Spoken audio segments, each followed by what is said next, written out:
Operation ട്രൈഡന്റിന്റെ വിജയം നമ്മൾ ആഘോഷിക്കുന്നു എന്നത് മാത്രമല്ല, അല്ലെങ്കിൽ എന്താണ് നമ്മൾ ആ ഓർമ്മകൾ പങ്കുവയ്ക്കുന്നത് മാത്രമല്ല, ഈ നാവികസേനയുടെ ഇപ്പോഴത്തെ ശക്തി എന്താണ് എന്ന് നമ്മുടെ ശത്രുരാജ്യങ്ങളെ കാണിച്ചു കൊടുക്കുക എന്ന ഉദ്ദേശം കൂടി അതിൻ്റെ പിന്നിൽ ഉറപ്പായും ഉണ്ട്. അതിൻ്റെ ശക്തി, അതിൻ്റെ കരുത്ത്, സമുദ്രത്തിൽ കൂടി ഏത് വഴിക്ക് എങ്ങനെയൊക്കെ വന്നാൽ കൂടി അതിനെ അതിജീവിക്കാൻ ഉള്ള കെൽപ്പുള്ള ഒരു സേനയാണ് നമ്മുടെ നാവികസേന എന്ന് വ്യക്തമാക്കുന്ന ഒരു അഭ്യാസ പ്രകടനമാകും അത്. അതുകൊണ്ടാണ് INS വിക്രാന്തിൻ്റെ കാര്യം ഉമേഷ് പറഞ്ഞത്. INS വിക്രാന്ത് മാത്രമല്ല, നമ്മുടെ ഏറ്റവും കരുത്തുറ്റ ഗംഭീരങ്ങളായ ഗടാഗടിയന്മാരായ പ്രൗഢമായ യുദ്ധക്കപ്പലുകൾ അല്പസമയത്തിന് ഒന്നിനു പിന്നാലെ ഒന്നാകെ അങ്ങോട്ടേക്ക് വരാൻ പോകുന്നു. മാത്രമല്ല, ഇന്ത്യൻ നാവികസേനയ്ക്ക് വേണ്ടി പുതിയതായി 65 കപ്പലുകൾ, 9 അന്തർവാഹിനികൾ നിർമ്മിക്കാൻ തത്വത്തിൽ അംഗീകാരമായ കാര്യം കഴിഞ്ഞ ദിവസമാണ് ദക്ഷിണ നാവികസേന മേധാവി വൈസ് അഡ്മിറൽ സമീർ സക്സേന പറഞ്ഞത്. മാത്രമല്ല, 51 കപ്പലുകളുടെ നിർമ്മാണം ഇപ്പോൾ വിവിധശാലകൾ പുരോഗമിക്കുന്നു. 40 ദിവസത്തിൽ ഒന്ന് എന്ന കണക്കിൽ ഇപ്പോൾ യുദ്ധക്കപ്പൽ കമ്മീഷൻ ചെയ്യുന്ന കാര്യമൊക്കെ ഈ നാവികസേന ദിനവുമായി ബന്ധപ്പെട്ട വാർത്താ സമ്മേളനത്തിൽ വൈസ് അഡ്മിറൽ സമീർ സക്സേന പറഞ്ഞതാണ്. ഇനി കാണാനിരിക്കുന്നത് നാവികസേനയുടെ കരുത്ത് അങ്ങേയറ്റം വിളിച്ചോതുന്ന, കടലിലും ആകാശത്തും അങ്ങേയറ്റം വിളിച്ചോതുന്ന കരുത്തിൻ്റെ കാഴ്ചകളാണ്. ഓരോ ഇന്ത്യക്കാരനും വലിയ അഭിമാനം തോന്നുന്ന, നമ്മുടെ സേനയെക്കുറിച്ച് ഓർക്കുമ്പോൾ വലിയ കോരിത്തെരിപ്പുണ്ടാക്കുന്ന വലിയ ദൃശ്യങ്ങൾ അല്പസമയത്തിനകം കാണാനിരിക്കുന്നു. അതിൻ്റെ ഇന്ത്യൻ നേവൽ ഡേ, ഇന്ത്യൻ നാവികസേനാ ദിനത്തിൻ്റെ ആഘോഷങ്ങളുടെ തത്സമയ ദൃശ്യങ്ങളാണ് പ്രേക്ഷകർ കാണുന്നത്. ഷഫീദ് റാവത്തർ വിവരങ്ങളുമായി ചേരുന്നുണ്ട്. ഷഫീദ്, മാസ്മരികമായ കാഴ്ചകൾ തുടങ്ങിയോ? ഹഷ്മി, അല്പസമയത്തിനുള്ളിൽ നമ്മുടെ സ്വന്തം മണ്ണിൽ, കേരളത്തിൻ്റെ മണ്ണിൽ, ശംഖുമുഖത്തിൻ്റെ തീരത്ത് നമുക്ക് ഇന്ത്യൻ നാവികസേനയുടെ കരുത്തും അവരുടെ പ്രകടനങ്ങളും കാണാൻ സാധിക്കും. ഒരു പക്ഷേ ലോകരാജ്യങ്ങൾക്ക് മുൻപിൽ ഇന്ത്യ മുന്നോട്ട് വയ്ക്കുന്ന നമ്മളുടെ പ്രതിരോധ ശക്തികളുടെ ഏറ്റവും പ്രധാനപ്പെട്ട ഒരു പ്രതിരോധ തന്ത്രമാണ് നമ്മളുടെ ഇന്ത്യൻ നാവികസേന എന്നുള്ളത്. നമ്മൾ കാത്തിരിക്കുന്ന പലതരം യുദ്ധവിമാനങ്ങൾ, യുദ്ധക്കോപ്പുകളുടെ പ്രകടനങ്ങൾ, അതിനൊക്കെ അപ്പുറത്തേക്ക് നമ്മളുടെ സമുദ്രാതിർത്തി കാക്കുന്ന വമ്പൻ കപ്പലുകൾ, അതടക്കം ശംഖുമുഖത്ത് അല്പസമയത്തിനുള്ളിലേക്ക് എത്തും. ഇതിനോടകം തന്നെ ഔട്ടർ റേഞ്ചുകളിൽ ഈ കപ്പലുകൾ എത്തിയിട്ടുണ്ട്.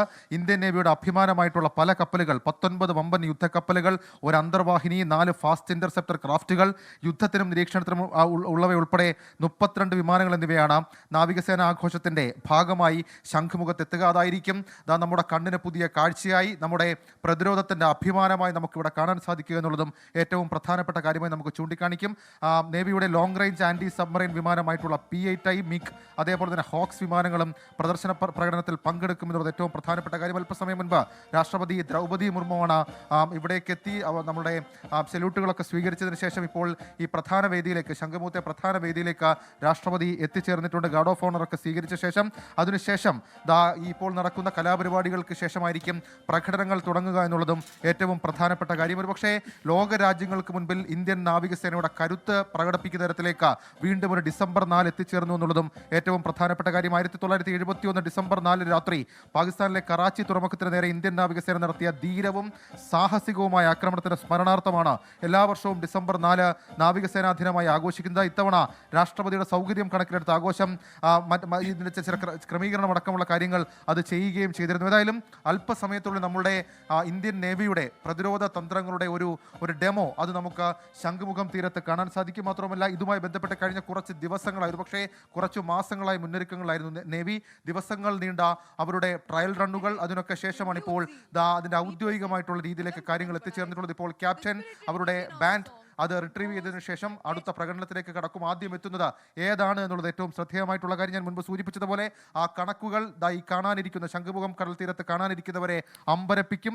19 വമ്പൻ യുദ്ധക്കപ്പലുകൾ, ഒരു അന്തർവാഹിനി, 4 ഫാസ്റ്റ് ഇന്റർസെപ്റ്റർ ക്രാഫ്റ്റുകൾ, യുദ്ധത്തിനും നിരീക്ഷണത്തിനും ഉൾപ്പെടെ 32 വിമാനങ്ങൾ, ഇവയുടെ പലതരത്തിലുള്ള പ്രകടനങ്ങൾ നമുക്ക് ശംഖുമുഖം തീരത്ത് നിന്ന് അല്പസമയത്തിനുള്ളിൽ കാണാൻ സാധിക്കും. ഏതാണ്ട് ഇപ്പോൾ നടന്നിരിക്കുന്ന ബാൻഡ് ഷോ അത് അവസാനിക്കാൻ പോവുകയാണ്. അത് അവസാനിച്ചാലുടൻ ഈ കപ്പലുകളുടെ അതേപോലെ തന്നെ വിമാനങ്ങളുടെ ഒക്കെ പ്രകടനങ്ങൾ നമുക്ക് വീക്ഷിക്കാൻ സാധിക്കും.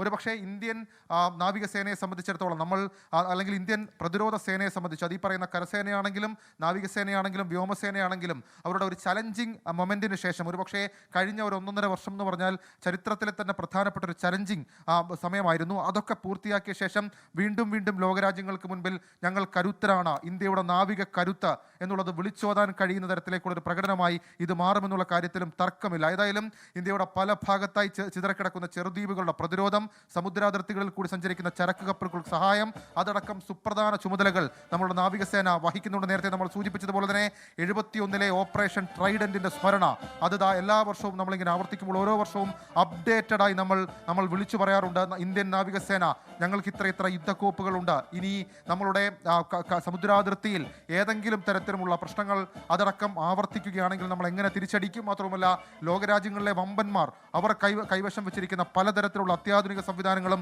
നമുക്കുണ്ട്. ഒരു പക്ഷേ ഇത് അല്പസമയത്തുള്ള 5:15 കൂടിയായിരിക്കാം ആ പ്രകടനങ്ങൾ നമുക്ക് കാണാൻ സാധിക്കുന്നത്. ഈ ബാൻഡ് ഷോ അത് വളരെ ഒരു ആദരവ് കൂടിയാണ്, പ്രത്യേകിച്ച് ഇന്ത്യൻ നേവിയുടെ ചരിത്രത്തിലെ ഒരു ആദരവ് കൂടിയാണ് ഈ മുഴങ്ങി കേൾക്കുന്ന ബാൻഡ്. ആ ബാൻഡിന്റെ പ്രകടനം കഴിഞ്ഞാലുടൻ നമ്മുടെ സമുദ്രാതിർത്തിയിൽ അതിർത്തിയിൽ വരാൻ പോകുന്നു വമ്പൻ കപ്പലുകൾ, അതേപോലെ തന്നെ വിമാനങ്ങൾ, അവരുടെ പ്രകടനങ്ങൾ അതൊക്കെ നമുക്ക് ശംഖുമുഖത്ത് അല്പസമയത്തുള്ളിൽ കാണാം. വിശിഷ്ടാതിഥികളുണ്ട്, രാഷ്ട്രപതി നേരിട്ടെത്തിയിട്ടുണ്ട്. രാഷ്ട്രപതി ഗാർഡ് ഓഫ് ഓണർ ഒക്കെ സ്വീകരിച്ച ഈ പ്രധാനപ്പെട്ട ഡൈസിലേക്ക് ചേർന്നിട്ടുണ്ട് എന്നുള്ളതാണ് ഏറ്റവും പ്രധാനപ്പെട്ട കാര്യം. ഹാഷ്മി, ലോകത്തെവിടെയായാലും ഏത് സമയത്തും 24 വാർത്തകളും ഓഗ്മെന്റഡ് റിയാലിറ്റി പാക്കേജുകളും എക്സ്പ്ലെയിനറുകളും വിശദമായി കാണാൻ ഞങ്ങളുടെ യൂട്യൂബ് ചാനൽ നിങ്ങൾക്ക് സബ്സ്ക്രൈബ് ചെയ്യാം.